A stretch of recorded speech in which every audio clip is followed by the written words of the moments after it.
Welcome back to Newswatch 10. I'm Jeremy Babin and we're talking sports. After an impressive 2-1 win over Northwest last week, the Southeast Soccer boys hit the road for the region opener against Heritage Catoosa. And the Generals had their hands full last night with a much faster Raiders team. Although in the early minutes of the first half, Heritage almost gets on the board with Colton Thacker's shot off the crossbar.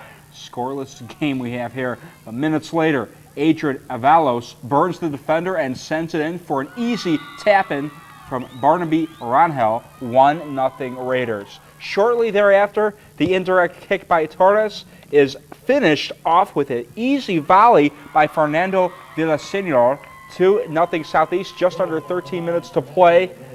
And now in the 21st minute, the Raiders on the attack again. Carlos Flores crosses to Barnaby Rangel for his second goal of the game. He finished with 2 goals, 2 assists. Southeast, they dominate, winning 6-0, and they're 3-1 and 1-0 in the region. And they weren't the only game that was going on in the world of soccer. The girls, Dalton and Cass, close game there. Dalton winning, and Murray County coming up on the short end. And then more close games going on with Dalton and Cass. It took a penalty kick as Dalton went on to win 4-3, and Murray County tied amongst the boys. Well, as all the other spring sports are beginning to warm up, so are the rackets on the tennis court. The Northwest girls looking to stay undefeated and win the region opener at home against Rome last night. And let's head out there right now. Another Adrian Oren took her singles match, winning 6-love, 6-love. The Bruins needed number 2. Kelsey Harmon and Rome's Kathleen Beagle were in a dogfight. Harmon takes the point there. Harmon took the first set 6-4, and it would be no easier in the second. Harmon and Beagle rallying hard in this one, reverse crossing over each other. Beagle gets Harmon on her heels, takes the upper hand, and Harmon sends one long over for a point.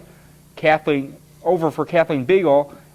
Later in the second set, the girls rallying again, and Beagle again catches Harmon on her heels, just sends it wide right. And we're all tied at 1 game apiece in the second set, but eventually Kelsey Harmon rallied, and it was just too much for Beagle. Harmon wins in 2, 6-4, 6-3.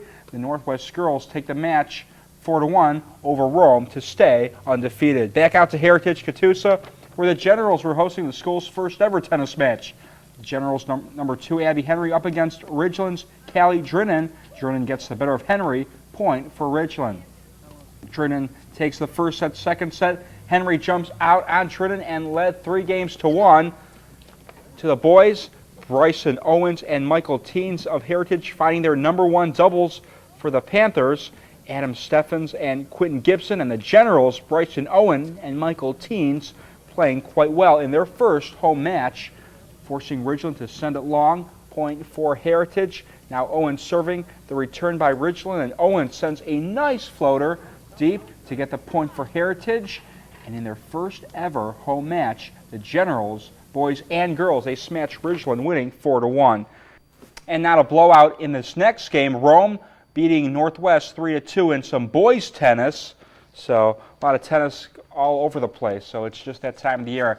Well, Saturday's 55-37 win over Osborne declares Northwest the best team in Region 7-4A, as the 1-seeded Lady Bruins won their second region championship in 4 years. Today, one of their own is being rewarded with big honors. Northwest sophomore Quenisha McCurthy's been selected to the All-Region 7-4A Girls Basketball Player of the Year. What's just as impressive is that the 6'5 center isn't even halfway through her basketball career at Northwest. But youth hasn't stopped McCurdy from dominating the post and moving the Lady Bruins into the state playoffs. Another sophomore from the area named first team is Dalton's Amanda Rector, who led the Lady Cats to an impressive 10-4 region record. Earning second team honors are Northwest senior Callie Thomas and junior Christy Robinson. For the boys, a few first team honors were handed out. Dalton center Cass Cole and Northwest shooting guard Tanner Reno are both first team selections. Earning second team honors are Murray County senior Derek Sanford and Tanner Long. The Indians are the only boys team in the area still alive in the playoff picture. They'll play at Rockdale County on Saturday at 2:30. And here's one final look of everyone who was honored, starting with the Player of the Year, Quenisha McCurdy. What a job she's done, and the rest of the Lady Bruins, and as well as Amanda Rector. Christy Robinson and Callie Thomas. So many people to be recognized. And for the boys' first team, it's Cass Cole, the big 6'7" center, and Tanner Reno, the job that he's doing for the Bruins. And then the second team, Garrick Sanford and Tanner Long. So people from all over getting recognized for their great accomplishments.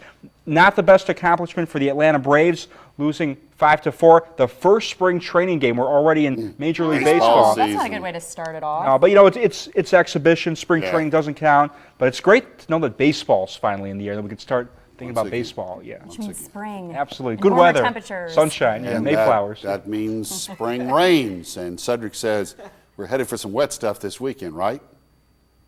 That's right, Calvin. In fact, we may actually see a little bit of the wet stuff coming up for us overnight tonight. Just a little light stuff. This is